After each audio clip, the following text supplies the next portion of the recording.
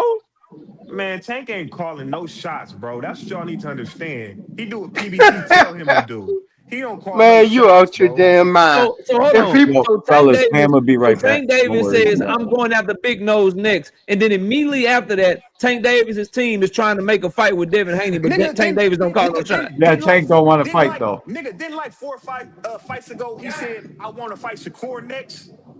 And he never fought him? It don't matter. We're here now. And when he said that, So, his nigga, team so reached out to Shakur Stevenson, and Shakur signed the Matchroom. You realize that, right? He didn't fight him next, though. He didn't send him no Because Shakur went to offer. Matchroom.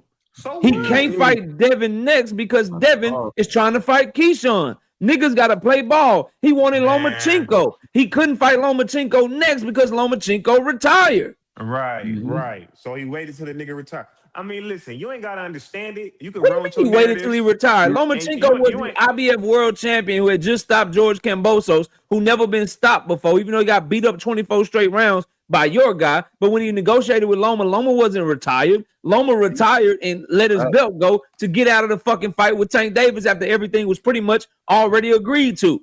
He surprised Aegis Clemus and Bob Arum by not signing the contract when they thought he was coming to dinner to sign the contract. He came to dinner and told him he was fucking retiring, bro.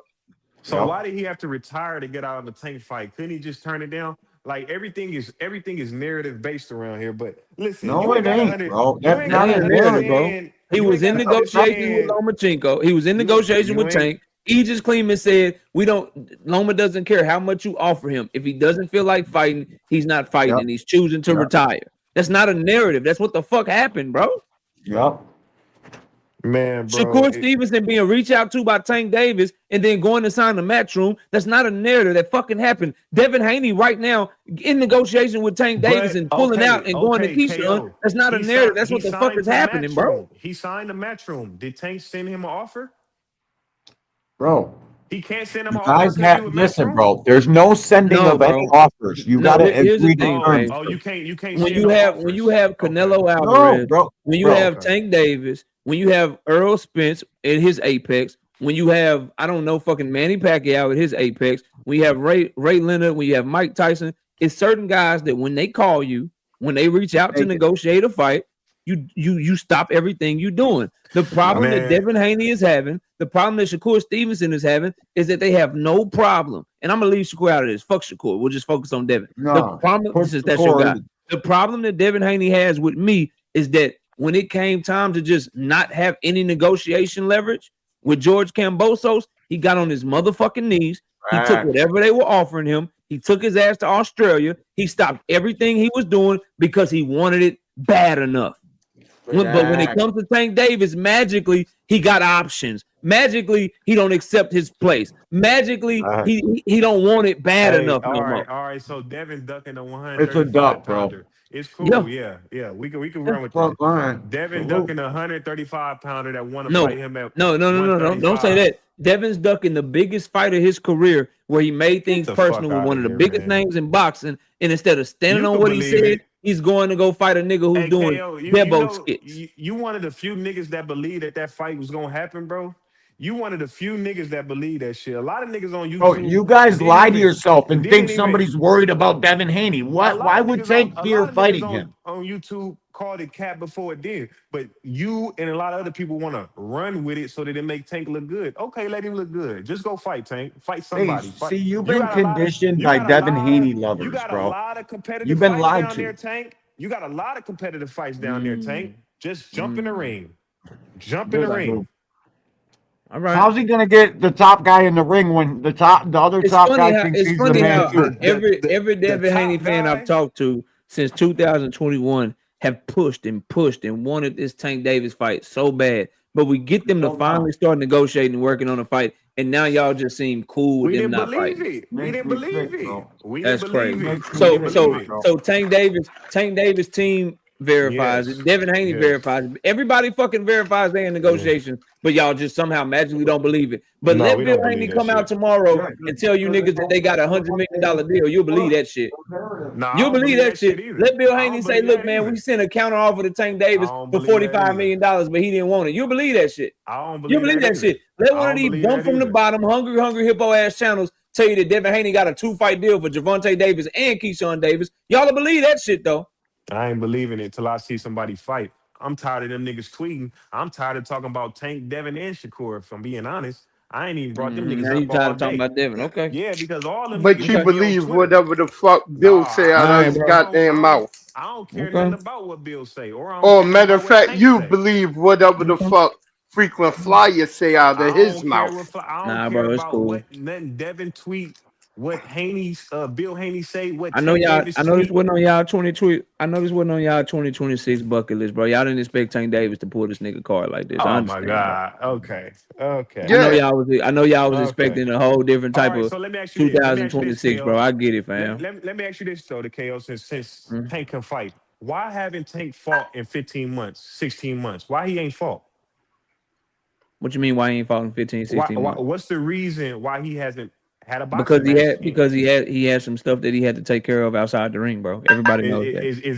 Is that legal shit or is that personal shit? No, It's, it deals it's with personal personal shit. shit. The personal shit, legal shit, they the same thing. It's outside the ring shit, bro. Okay, so is he still dealing with personal shit and legal shit, or is that shit done?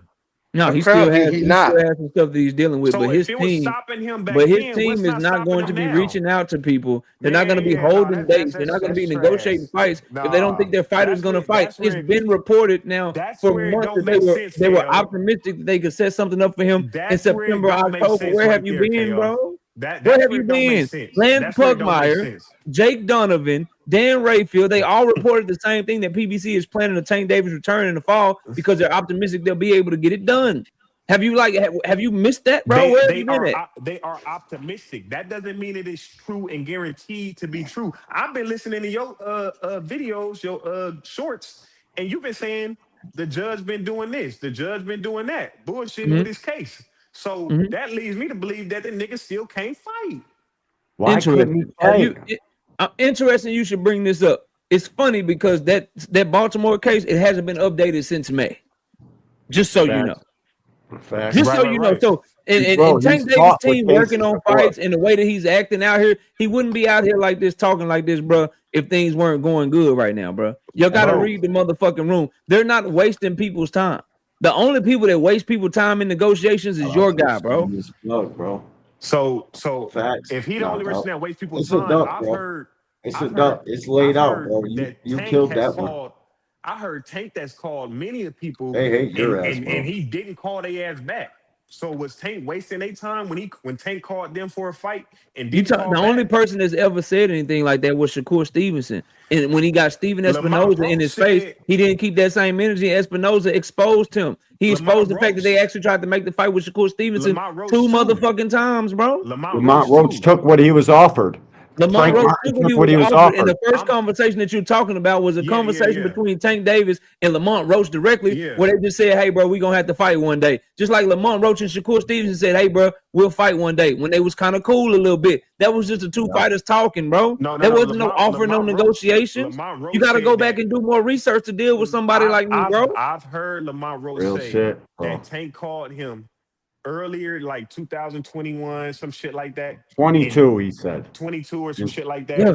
and said that 22. he said he called him and Did you said that. hear what I said, bro? But it's the same I thing, said bro. Tank and Lamont spoke directly. That's not a negotiation, bro. Yeah, that's not. But like, what are you talking about to me right now? You're you saying gotta the same agree thing I to said, terms, bro.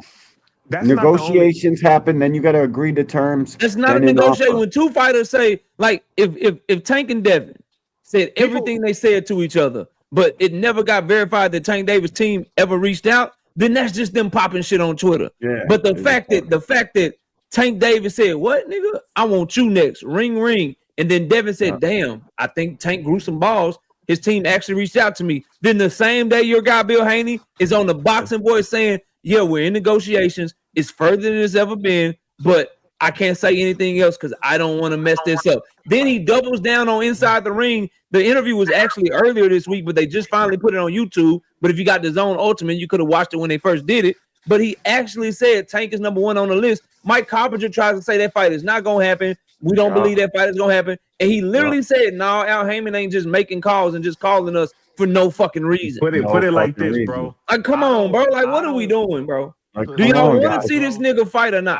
I don't believe Tank and his team. No, I don't believe Devin and his team. Period. Okay. I don't believe none of them. Why would they be Everybody lying lying. about me? Everybody I don't lying believe now. them niggas. I don't believe them that they really. Why don't would they believe be it. lying though, FaZe? You No, I sound want to crazy, see. I want to bro. see the fight announced. I'm tired Bro, of them they've niggas had talking, man. history, bro. This has been going on for a decade All right, between bro. Tank and Devin. It's literally the most sought after fight in the trenches there can I be, don't know, bro. bro.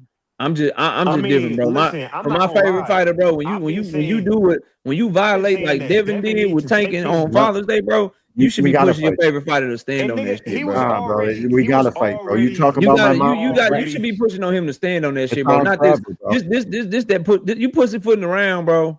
No, You tiptoeing around this shit, bro. no. You should be pushing that nigga for Yep. one fight and one fight Please. only. Because number one is the biggest fight. Number one, it does the most for his career. But most I think importantly, just as a real one, bro, you should want to see him have to back that shit up, bro. The fight makes I think no Tank and sense, Devin man. will do a million The with fight Bills makes no You sense. just said Tank versus Devin makes no sense. Okay, It bro. doesn't. It Nah, doesn't. it makes all this. What are you talking about? Okay. It makes the most All sense right, in the world, fam. bro. This shit's been in. All right, This fam. shit's You been got a going on. guy. The You feud got a between the guy. fan bases, the feud between the D1. fighter and their teams. This shit been Devin going on ain't for. the fans. You Come got a get guy. your mans, bro. He Tank. said Tank versus Devin don't make no sense. It makes no sense to me. Okay. I'm my own person. I'm I saying know All right, you y'all want come to get your support, but mans, bro. that Come fight get was them. fake negotiations. Tank Damn been near. coming in the ring every day. I mean, the last 2 fights at 133 pounds, weighing in at 133 133.4, pounds. 133.3. Devin Haney has been weighing in 144, 147. He walking in the ring Nah, 165, 170. 142.6 he weighed in the Jose Ramirez fight. So like 142.6, bro. That was 2 Why fights don't the ago. fight? He What didn't they make got to do with it? He didn't get If it's bigger. the biggest fight in boxing and the money's fucking right and they popping shit the way they popping shit and they teams is talking trying to make the fight, how it don't make no sense? How that don't make sense? I They mean, can listen, if man. the only thing y'all got to work out is some sort of catch weight or some sort of weight situation, how that don't make sense, bro? I know. People fight in it's a between weight catch classes weight. and catch weights and shit Okay, all the okay. time, bro. Now it don't make sense for Devin and Tank though. That's You crazy. can't sit here and Bro, definitively knockout, tell bro. me They that never Tank can wanted that fight. fight. Bill never wanted that fight, bro. You He attached his name and fucking built his son, and it's clear now, bro. When you're not dropping everything and acting like you did for Cambosis for Tank, it's clear to me, bro. And I'm a real boxing fan. You're never gonna convince me that the Haney's ever wanted that fight because I see too much now. Listen, it's not just a catch weight that they working out. They working out to see if Tank can fight. You just said the legal shit been keeping them out. What you mean they working that out? Don't you think if Tank couldn't fight, Bill Haney would be yelling, "Hey man, they wasted our time. He can't even fight right now." Why would they be negotiating? Why would he be quiet on that, bro? He's a $1 billion dude, bro. Why would he be wasting his time calling do Bill? Tank Davis any favors knowing the bad blood they got? Why would he keep that in the holster, bro? You could send a That's crazy as hell, dog. You could send a KO, message, or you could get Tank on the Davis phone was with- clowning Devin Haney today, nigga, just a minute ago. But they gonna keep it in the tuck to make Tank Davis look good and make themselves look like a duck. Come on, fam. Hell yeah. He posted that old picture, the AI joint of Devin looking all old and fucking bald and shit. You could send a message or have somebody get on the phone. That don't mean that shit real, bro. But like I said, What? that's a fight. Stop, FaZe. You sound scared, bro. PBC just run around this bitch doing fake negotiations. Okay, bro. Come on, Listen, bro. that Don't fight- do that to yourself, my That G. fight has so much. Just say, come on, bring on Tank then. Fuck that, Devin. Let's get it. You Ain't think no Devin asterisk. beats Tank, right? Hold on. What's the I could say asterisk that, around the fight, bro? D1, What you talking about? D1, I could say that, but if they don't fight, then what's the fucking point? I I don't hear believe they're you, gonna fight. bro. I don't think they're gonna Bro, fight. I think they're gonna fight, bro. And if they don't fight, it's because Devin don't want to fight Tank. They never did, bro. They gotta take this fight. Hey, you can believe what you want to believe in. This is years. I want you to know. I want you to know what's in Devin's future. Listen, Top Rank has no motivation and no incentive to even negotiate the fight. They have no competition in the purse bid. they're gonna lowball him on a purse bid in about 20 days, whenever that time comes, or they're gonna lowball him in an offer, and they're gonna make him decide how much he really want that belt. And that's a tough ass fight anyway. It's not like he ducking the nigga, And he's gonna be or taking he's gonna be taking that fight for missing far a less fight money with than he Tank. thinks he's worth. Like Tank is, I mean, Keyshawn just as dangerous as Tank. No, he's not. And the reason why is because Tank No, is he's much not. smaller. He don't have Tank is near much the smaller, experience. He's not nearly as explosive. He's but not Tank is seen as much nearly the smaller. talent that Tank is. No, he's Tank not, is bro. much smaller, bro. He's He's much not, smaller bro. than Keyshawn. He's Hell not, yeah. bro. And it don't matter if Devin won't That's fight him. fine. Tank, That's fine. Keyshawn will fight him, and Tank will knock I Key out. I really wish that Devin Haney viewed it that way. KO, I really wish he did. Because if he viewed it how you talking about, we wouldn't even be having this conversation. Cam J, if KO, if Cam J put a poll in this motherfucker right now about who they got, Devin or Keyshawn, a lot of niggas picking Keyshawn to beat him anyway.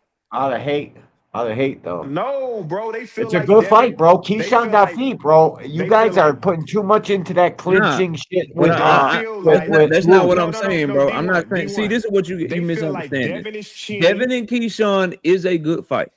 What I am saying is, when you have the whale, when you have the big whale, when you finally have that lottery ticket, you punch that motherfucker. This is like Floyd Mayweather having Oscar De La Hoya on the table and leaving the table to go fight motherfucking Baldomir or some shit, So bro. Devin gonna make 40 million like Floyd Mayweather made? That's not what I think. Devin I gonna didn't make 40 say that. million? I didn't Okay, say then. that. So don't compare Tank to I'm Floyd. saying 'cause what it I'm ain't a good saying is he's gonna comparison. make way more money fighting Tank than what he would make fighting anybody else.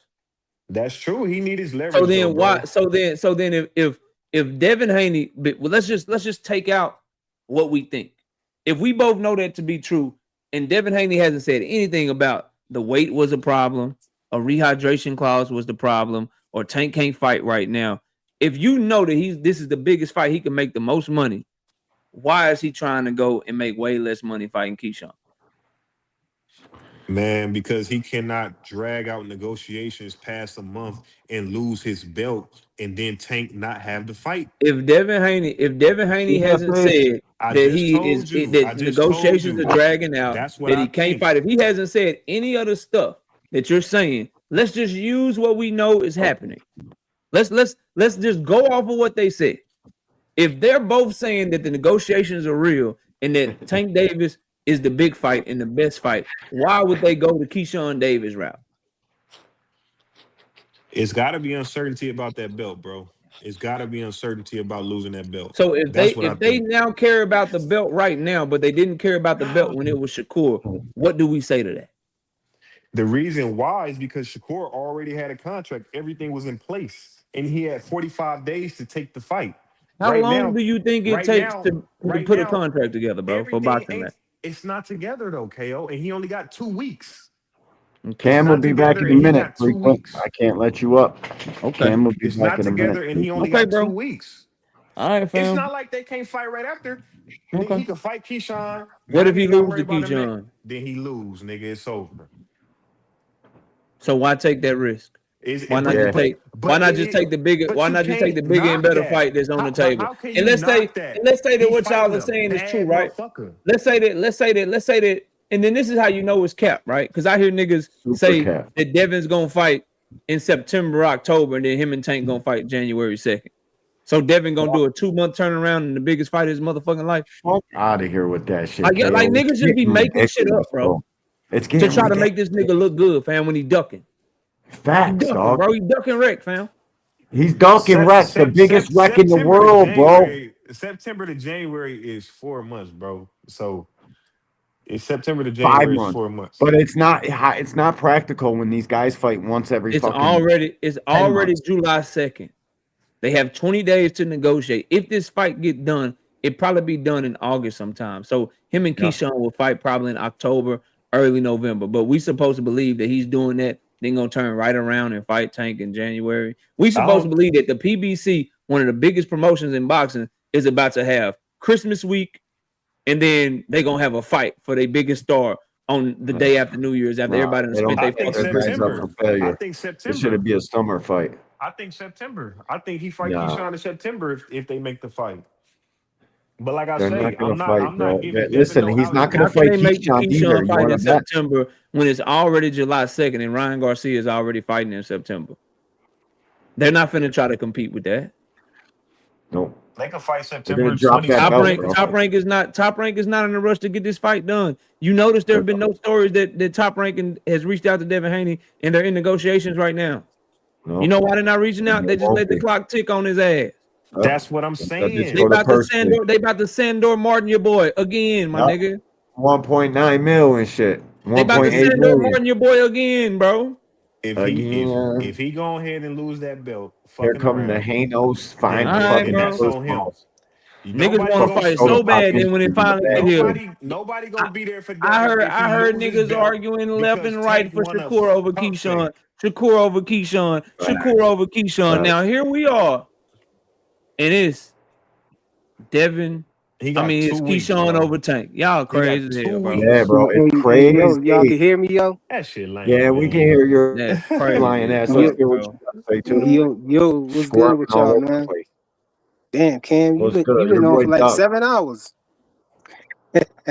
ruling the airways. Your boy I mean, Ducking. that's what's up. Clear. No, man, Clearly. y'all wildin', man. Hey, so somebody tell me when is Tank's next court date? Who can July tell me when is 17th. next? July 17th? Mm-hmm. Yep. Okay, so, and I'm talking about his criminal case. That's his criminal case? July 17th. Okay, so July 17th, we know his criminal case. And then after that, don't he gotta go see the Baltimore judge too? No, we don't know. We don't know what's going on with that. There's been no updates on. So I'll give you the update. Then maybe you won't I try mean, to come as up of here with now, these. last we I'll heard give you that. the update, and then Okay, all right. Let me know when you're done, bro. Go ahead. So I'll give you the update. Then maybe you won't. Hopefully, you won't try some of the same shit. So as far as the Baltimore shit goes, there was a pleading put in by his team on May the 22nd. There's been no update since then, and it's July the 2nd. So we don't know what's going on with that. Still waiting to hear. As far as the criminal case in Miami, there's a court date, a status hearing to see whether or not it's going to go to trial or they're going to drop the case or whatever. That's set for July 17th. Now, the problem with the whole he can't fight while he's doing the criminal court Miami shit, let's go ahead and kill that right now because he snatched up his baby mama in February of 2020 and he got charged with it. That case didn't get closed out and dropped until 2023. They had multiple hearings during that time. They had multiple fucking court cases and back and forth and all that shit during that time. But you And said it last I stopped checked, him that from nigga fighting Hold fought on, in earlier. let him 2020, finish. Let him finish. 2021, KO, you 22, just said that 23. stopped him from Hold on, So let fighting him earlier. finish. Let him finish. miss me with all the Let court him shit. finish, Faze. Go ahead. The only thing that could potentially be stopping him from fighting is what will be going on in Baltimore, Maryland. That's the only thing. But I am of the mindset that I don't think Al Heyman is stupid. I don't think Tom Brown is dumb. I don't think Louis DeCubas is dumb. And I don't think Gervonta Davis is stupid either. I don't see them as a team that is going to run around here negotiating with fighters, having reports out that they're trying to bring Tank Davis back in the motherfucking fall if they don't know something that's going to be favorable to him, bro. These are $1 million That shit men. don't work like that. Why the fuck would they be with all the fighters on their roster? They gonna negotiate a fight for Tank Davis 7-8 months in the future? So That shit KO, sounds stupid. Okay, so KO, so the PBC officially came out and said that they looking to bring Tank back in the fall. That's what you're telling me? Yes. I Would you gotta, you like gotta me? show Would me you some. like me? I can put Yeah, the report. I would love to see some. I can put the report in the chat for you if you like. I would love to see an official report from PBC saying that they trying to bring Tank Davis back in the fall.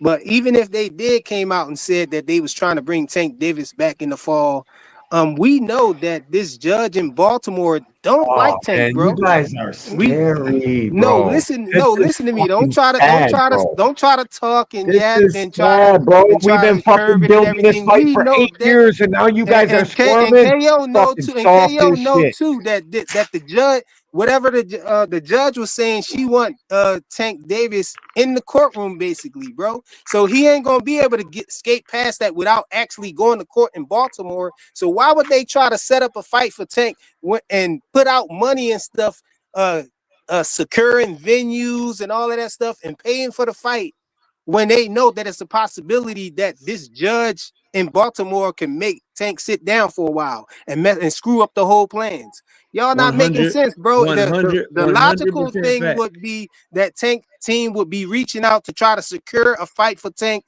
versus Devin 100, next year. Tank is 100% not fact. coming back. Tank is They not would going to not come do back all of that. fresh up. Tank is 100% not going. factual Hold on, speaking. let me finish. I'll let you. Unless Hold they on, let me knew finish. I'll that let he you could land. fight. I'll let you land, You're bro. making my I point, didn't bro. cut you. I didn't cut you off, bro.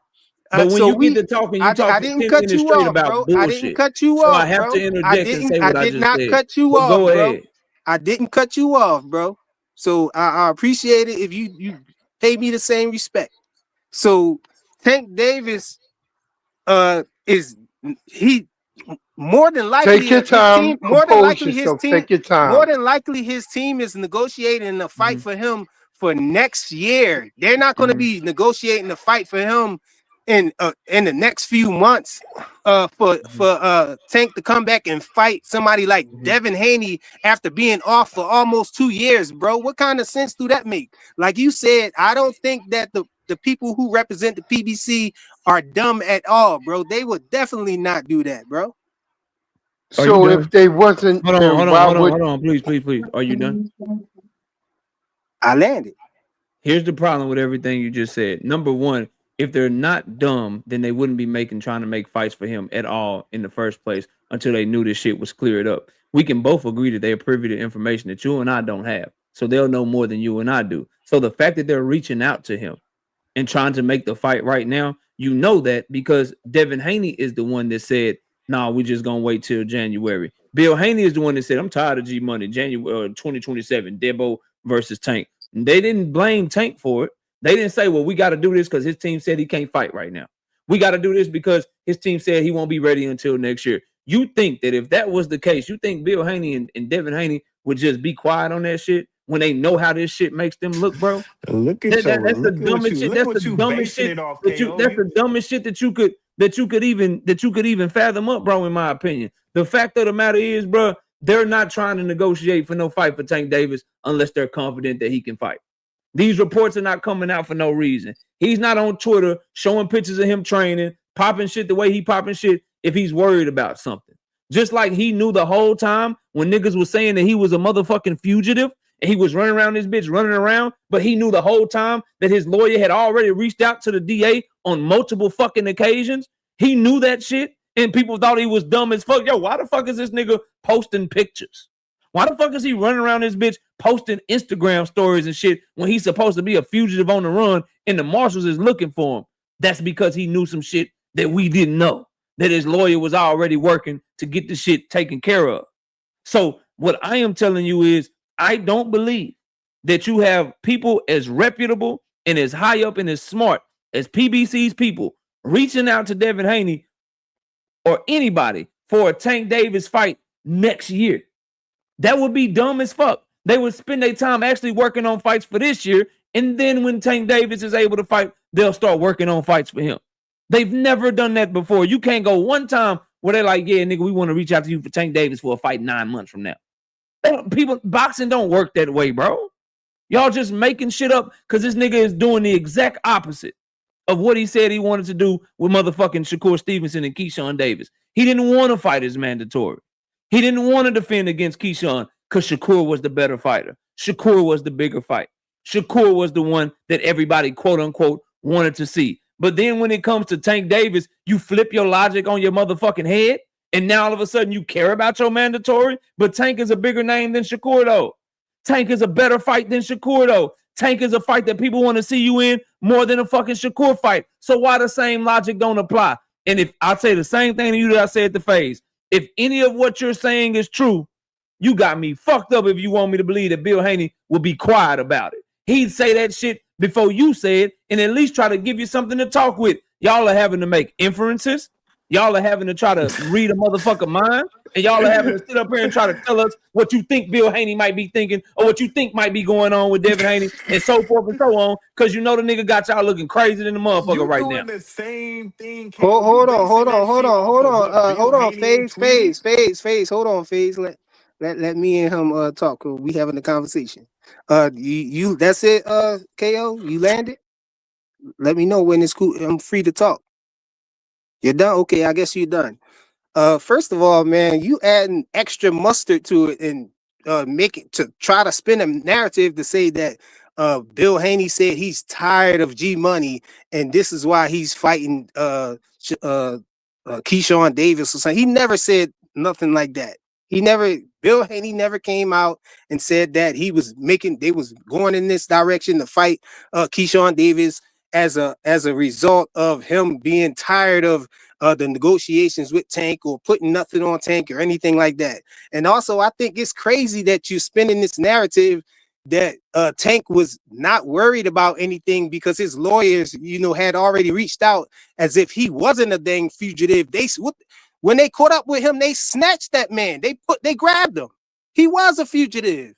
I don't know why you just continue to try to make people believe that he wasn't a fugitive. All of these people lying on him.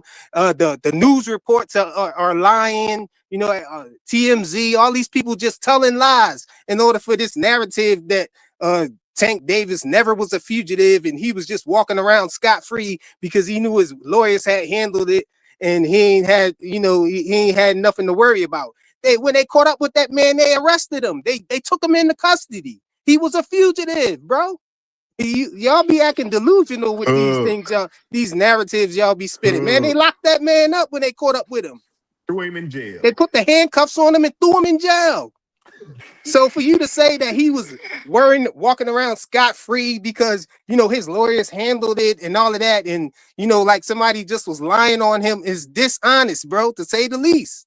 All of that stuff was true. And it's not that Tank knew something that nobody else didn't know. He was just being a dang fool, like he always do in situations that's serious, acting like it's not something serious, and to the point where when they caught up with him, they did what they had to do to put him in custody, and it turned into some big spectacle or whatnot with him him being all throughout the news reports and all of that stuff, instead of him just avoiding all of that and just turning himself in, bro. And so and also to say that the PBC must know something that nobody else know. The PBC don't know what these judges decisions is going to be. They dang sure don't know what the Baltimore judge is going to do with Tank, because it even hasn't even gotten to that point where it's going to the Baltimore judge yet. That's going to happen after this hearing that's on July the 17th or whatever date that you said. So Tank definitely can't fight right now. He's nowhere near being able to step in the ring right now or make a fight for right now, in the time frame that Keyshawn Davis and Devin Haney in this mandated fight is going to be in. It's going to be next year.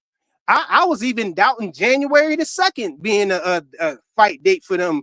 I think that's a stretch to say that, because after this case on this court date on July the 17th, one thing we do know is that Tank is going to have to go to Baltimore and sit in court in front of her and and deal with her. It's inevitable for him to deal with that, because we know that judge don't like him, and that. And for you to sit here and play like she's just going to, let Tank do whatever he want to do after this is bullcrap, because I saw you do a video on it and talking about how the judge don't like Tank, and she's definitely it's looking like she just want to see Tank in front of her because whatever motion they filed or whatever too. For whatever motion they filed for them to not have to go there, she denied it or whatever. And I land my plane right there, man. Tank ain't gonna be able to fight. He can't fight. Why would he? Matter of fact, let me take off again real quick for you. Why would Kid Austin be fighting somebody else for Tank's belt when his fight got mandated? So what? So you telling me he ducking Kid Austin? He ducked Kid Austin? I land right there, bro. Because you can answer that for me too. While you answering all that other stuff. Y'all have a real hard time listening. I said that he do things that we didn't know.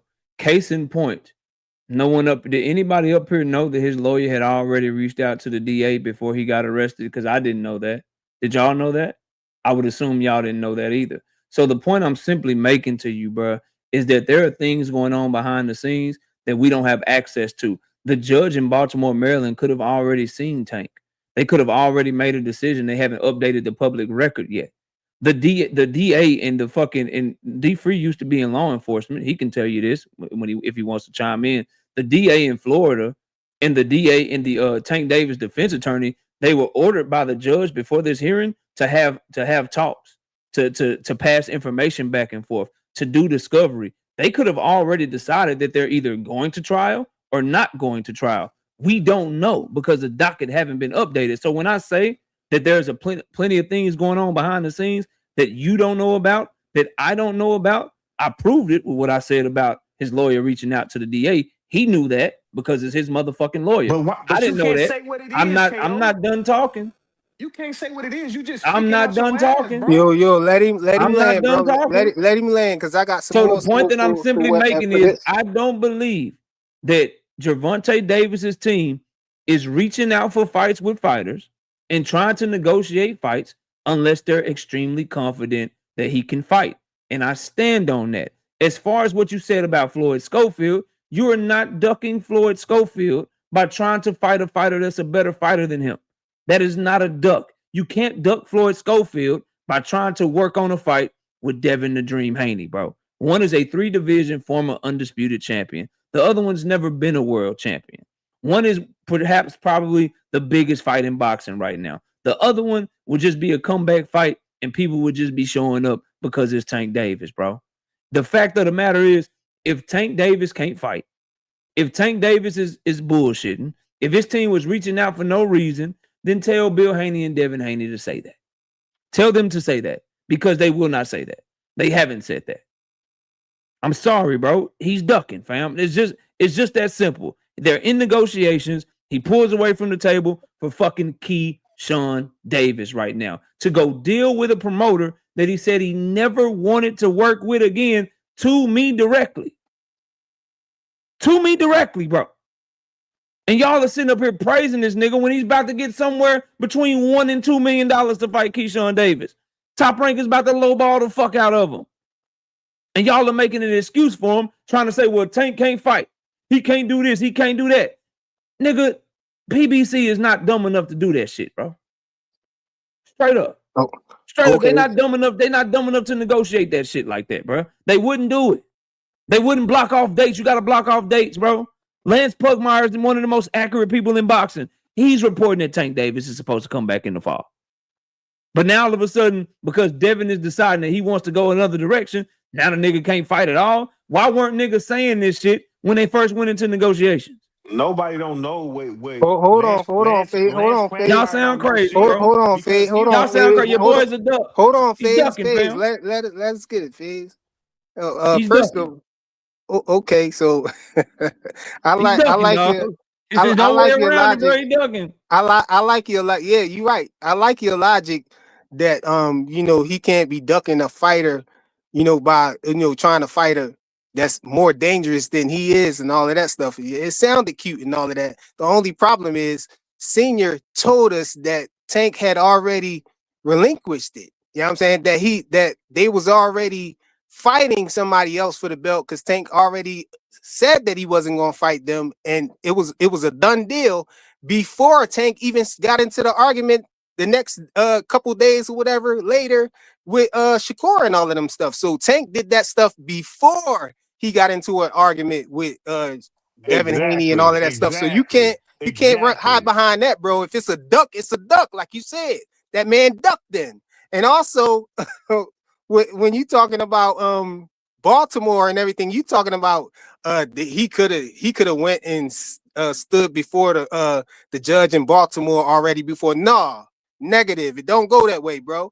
They go the court date that he have now for the 17th. He got to handle that first before he go to Baltimore, because he's not gonna overskip that court date, that the earlier court date, and then go to Baltimore and see the judge where she can possibly lock him up. No, the court don't work the law don't work that way, bro. You can't skip past court dates. You can't skip past court dates. You can't skip past court dates and see judges, go to to see a judge from a later court date And have over rulings and shit. skipping over where a judge going to have judges have when you got to see a judge they're making a ruling, bro, and she can if she tells Tank he got to sit down. You know what I'm saying? It's not going to be. He trying to say it's not that going to they come already- before the. It's not going to come before the case that came first, Right. bro. He trying. That's what I'm saying. Trying to say that. Number one, bro. There's I thought you were done, bro. Let me know when you finish, bro. I'm gonna say this real quick. Okay, now you want to go. Okay, I gotta let it. Hold on. Let him respond. Let him respond. You gotta be quiet while that man talking. Trust me, Freak. You gotta shut up, Freak. Shut up, Freak. Shut up. I'll respond to both of y'all at the same time. FaZe, Shut up. Let him say what he gotta say. Go ahead, FaZe. No, FaZe, just why you trying to stop your? He's trying to help you. Let him help you. Go ahead. No, FaZe, you can talk with him after. You can whatever you got for him now. Write it down. Take note to it or whatever, and then you can ask him that right now because you know what I'm saying. I want to see him try to wiggle out of this one. No, trust me, Frequent. I'll respond to both of y'all. Go ahead, FaZe. Floor is yours. No, go ahead. Respond to that right there. Don't try to buy no time. Go ahead. The response for you is no problem, bro. I just want to do it all at once. Go ahead, FaZe. No, go ahead. Respond to that right there. Why are you trying to stop FaZe from talking, bro? Let FaZe talk. This me and you talking, bro. I don't know if you looking. I don't know if you looking for some kind of help from FaZe or what you trying to do, but go ahead, man. You gotta swim. You in the middle of the water. Go ahead, swim FaZe. on your own, bro. Don't try to hold on to his life jacket. I'm sure he's on your side. Tread water. I'm 100% sure FaZe is on your side. You know how to do that? Go ahead, That's FaZe. easy to do. It's easy to doggy paddle if you don't know how to tread water. You basically trying to insinuate. No, FaZe, don't throw him no life jacket, bro. Don't throw him no life jacket, man. No, FaZe. And they giving him FaZe. Just let him. You can ask him that after FaZe. Let him swim on his own, bro. Go ahead, KL. FaZe, go ahead, brother.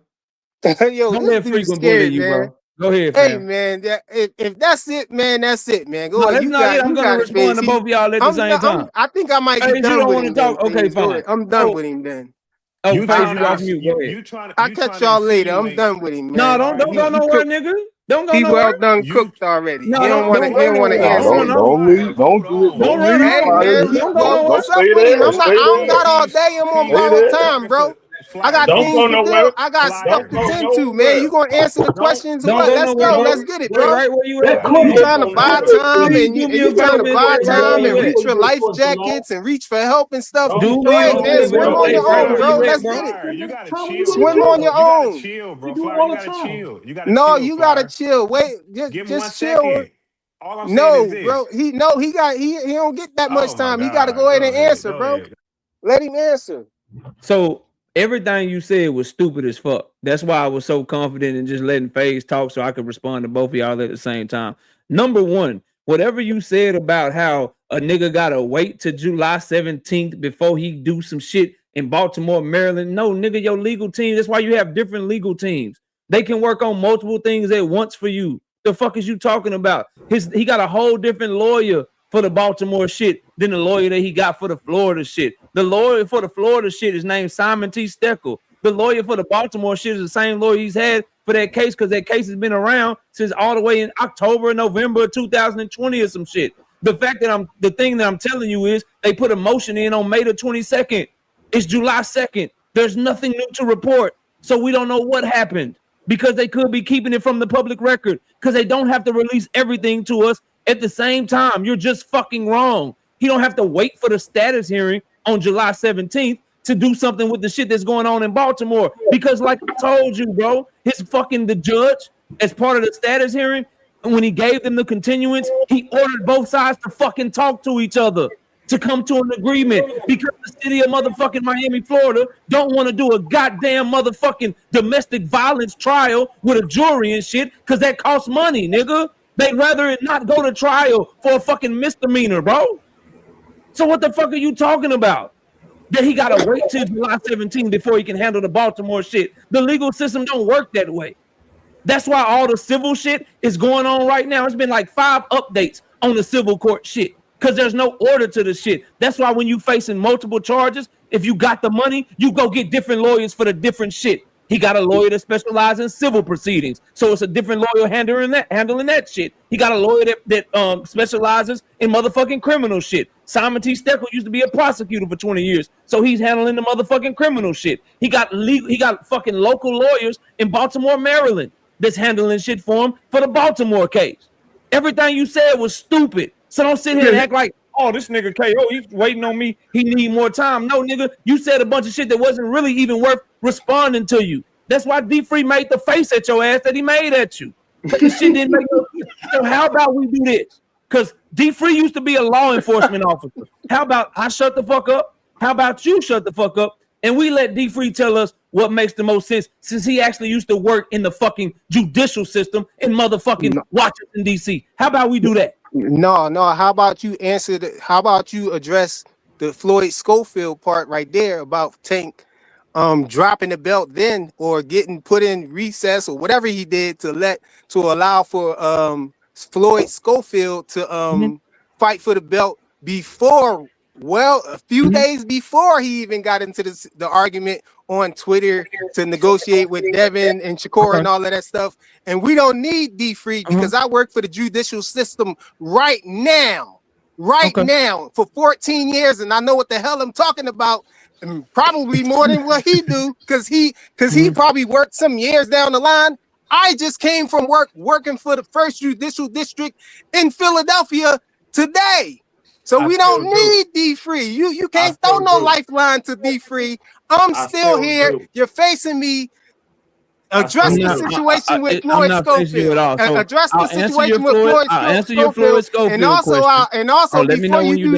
also before you do that, I can let you know that you on a wing in a prayer, talking about some stuff that could possibly happen. You know what I'm saying? In the beginning of it, you started off with, we don't know if they went and talked to some judge in Baltimore, but I'm telling you now that judges don't.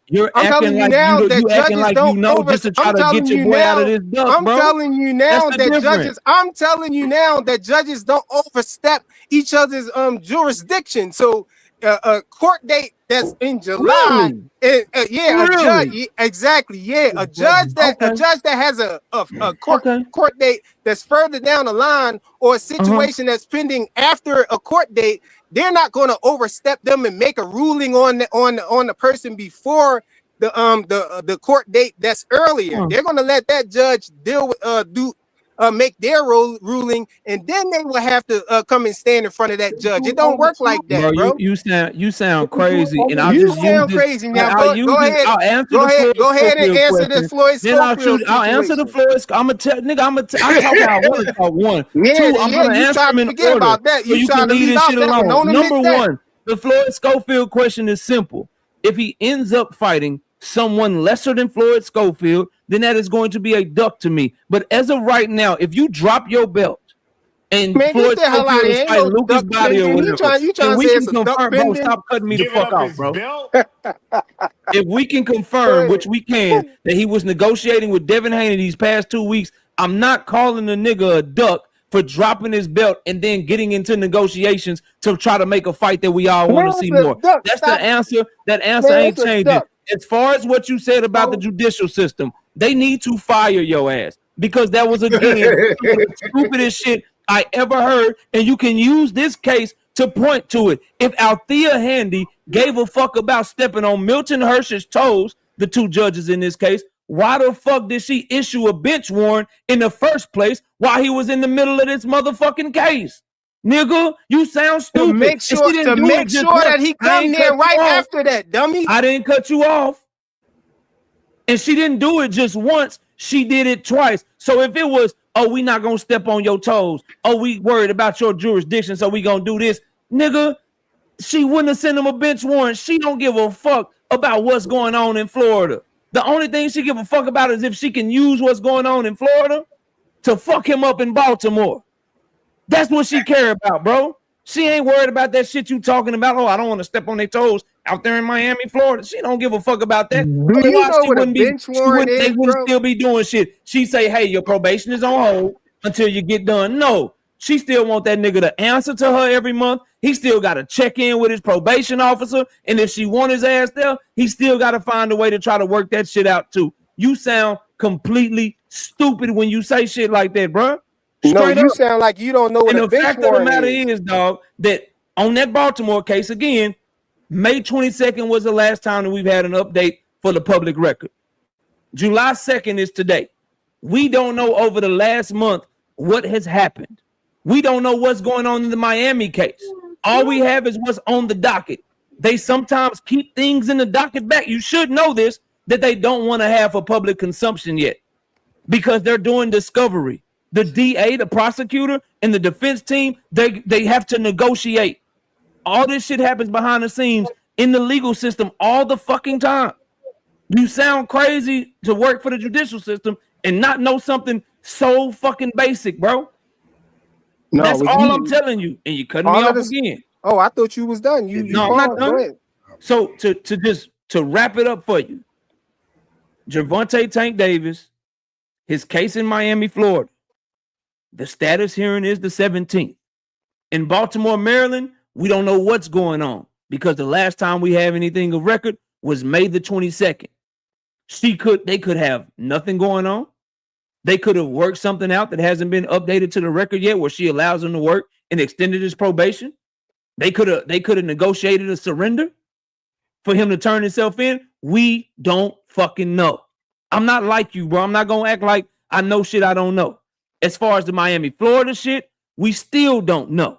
But they could be negotiating. They were ordered to You negotiate. don't know, but you speculate on it. Just say you They don't were know. ordered. Hold on, Faze. Hold on, Stop, Faze. bro. Let me. I got him, Stop, man. man. Right after this. They Soon as were he land. ordered. They were ordered to do discovery, and they were ordered to talk behind the scenes. So this idea that y'all are trying to float out there that he can't fight, that he has to do this and do that first, you don't know because they haven't updated the record, and shit happens in our legal system behind the scenes all the time before it becomes public record, bro. Y'all sound crazy as fuck. Crazy to me, dog. You done? And I'm done. And that's it, bro. I'm done. That's all I got, fam. Okay, that's all you got. Okay, so all this stuff you just said about a bench warrant lets me know you don't really know about bench warrants or what it is, or you don't understand the nature of getting a bench warrant put on you, bro. A bench warrant, they don't actually come get you for a bench warrant. You could have a bench warrant for like a year and a half before they actually come to your door and start looking for you and trying to bring you in, bro.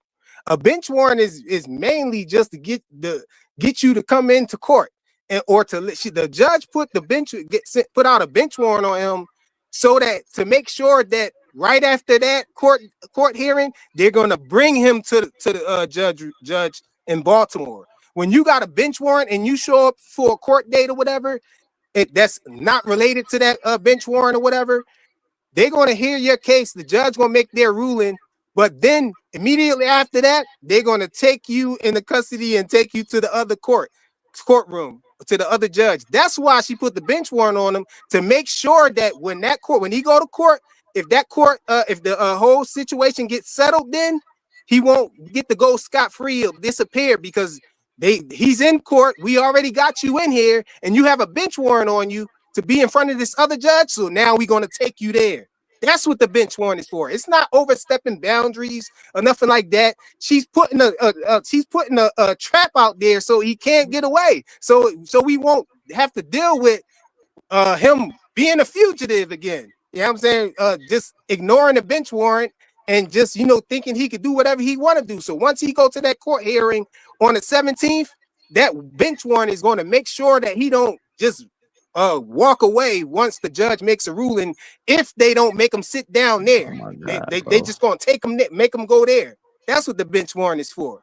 And like I said, you can already put a motion in for his and lawyer like to I be able said, to and like appear I on his said, when you fucking can behalf, have so a he bench don't even warrant have for to like go a to the motherfucking bro, hearing, bro. You sound I got dumb, homies dog. I got homies that do writs and You serve. sound dumb, I got bro. homies that's writ servers and This stuff shit like that. crazy. And You want to just talk, but you not listening, bro. They bro, already put in a motion for his lawyer to be cutting me able off to right appear now. to all the pretrial hearings without him, so that he can continue to train. He's not showing up on the 17th. His lawyer is, nigga.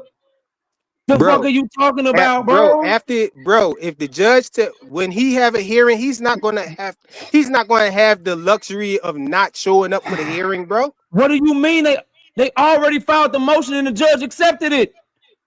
A motion Simon for what? T. Stecco shows up on his behalf in the hearing on the 17th. This is how I know you don't keep up. It's a fucking virtual hearing.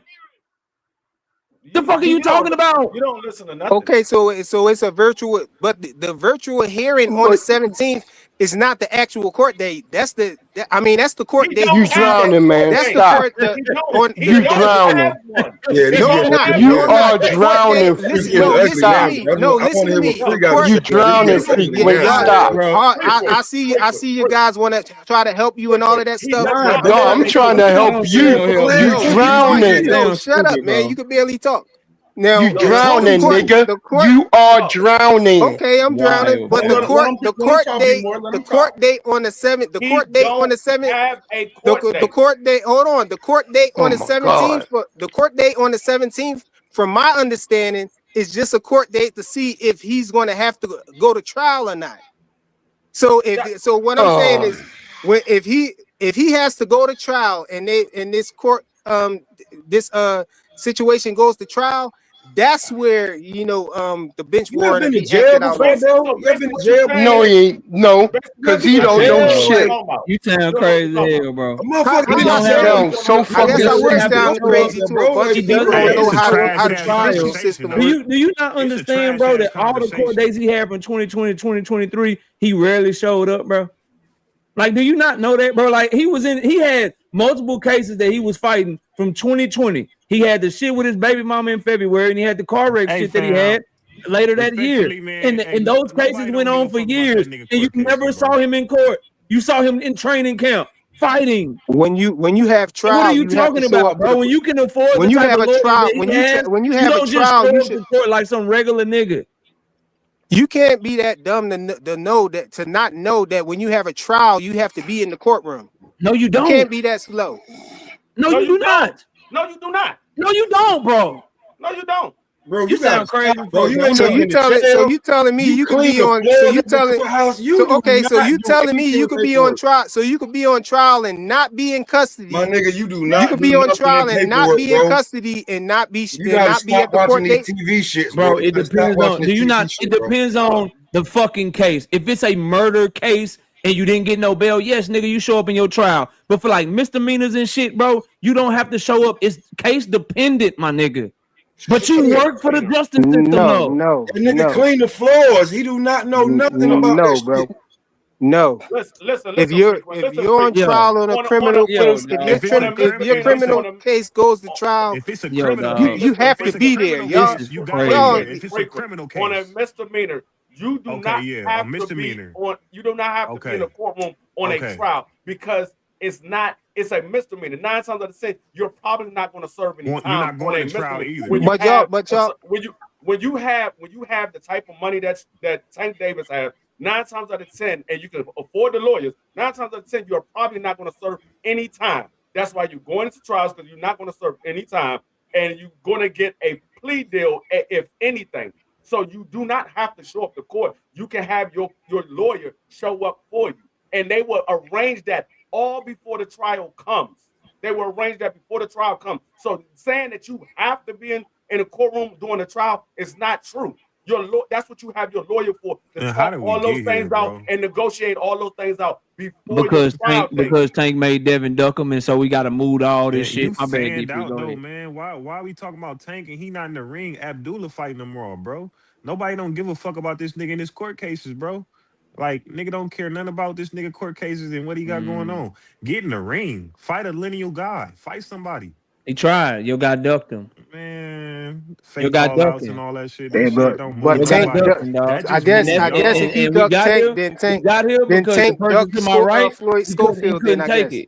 He ducking. Then Tank ducked Floyd Schofield. You want to call it a duck, a pending duck. You can't duck Floyd Schofield. We know it's a duck. Trying to fight Devin Haney. And okay, so look, you said, you said the same shit about Frank Martin, but Frank Martin didn't fight Shakur and he fought Tank, nigga. That's not a duck.